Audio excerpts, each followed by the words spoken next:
Hey folks, welcome to Frankfurt. We're here to test out a big lens, I would say. It's the Canon 600mm f4 L lens. Ladies and gentlemen, someone who buys that lens for about 12,000 bucks will have it properly protected. Therefore, Canon provides a hard case with some keys to lock it. Unfortunately, there are no wheels coming with that case. Consider that when you plan to use the lens outside your house and if there is no car or something similar available to you, because it does get heavy after a while. In a real-world scenario, your lens is always well protected, no matter if you travel by a train, car or walking through a city like Frankfurt. I would recommend to tape the Canon logo to make sure nobody knows about the value and the content of this box. In this case we did not do so, but as an advice I would do so.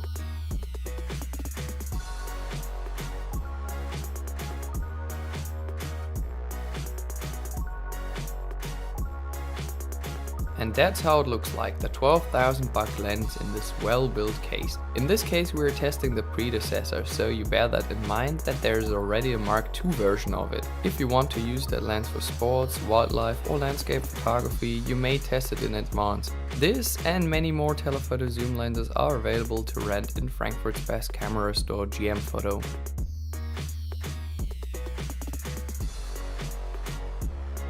A part of this lens content is the tripod mount, which has multiple ports for different tripod screws on the bottom. You can turn the mount 360 degrees around the lens. We found out that the lens hood was not so easy to attach to the lens, but that might come from the usage of that lens. After mounting the lens hood to the lens, it will hold your lens perfectly stable if you have no other option to place it somewhere else.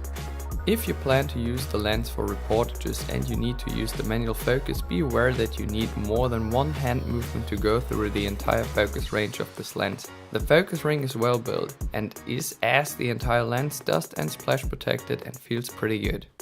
At the lens you will find two fittings for a carrying strap. The same fitting will be found on the tripod mount as well.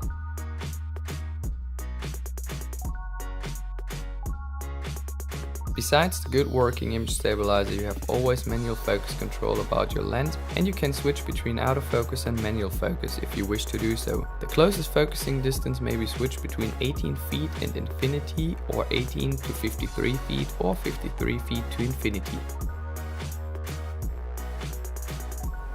As you can imagine, there are no filters available for the front element of this lens, but Canon had the great idea. You can put a filter on here, which is much cheaper than creating a filter for the front element. This footage was taken with the Canon EOS 1DX Mark II in 4K. I don't know what you think about the image stabilizer, but for me it seems to do a really good job. For the test purposes I took this footage handheld. Besides the usage of this lens in wildlife photography, it's perfect for sports as well. Today we went on a training session of the Samsung Universe Frankfurt football team to get an impression of how this lens performs in combination with the Canon EOS 1DX Mark II and fast-moving subjects such as football players. On this day I did not use a tripod for my shots, and trust me, this lens gets heavy after a couple minutes. You most likely feel it in your bag within 5 minutes. Therefore, make sure you use a monopod or tripod on location or have a friend helping you out there. The focus in combination with this camera works great and precise. And of course, the image stabilizer does a good job as well when no tripod is available. If you need to see some of the footage at home, no problem, there's a download link in the description below for private use only. And of course you can use the 600mm f4 as a portrait lens as well, for people shots, like I'm doing here with my sister, and you can see she's far away and I'm here with the 600mm and we're testing the bokeh of this lens.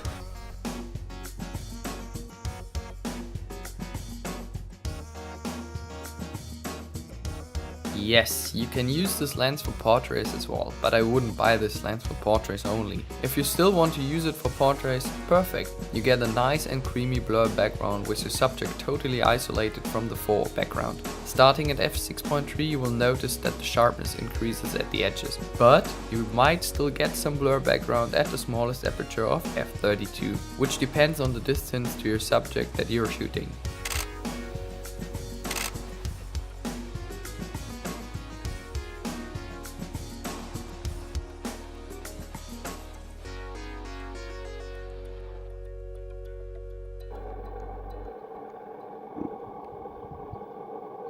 And don't ask me if you can use this lens as a vlogging lens. No, you can't. And if you like to spot some aircraft, we are approximately 2 miles away from them. How close you will get to those aircraft you will see in a bit.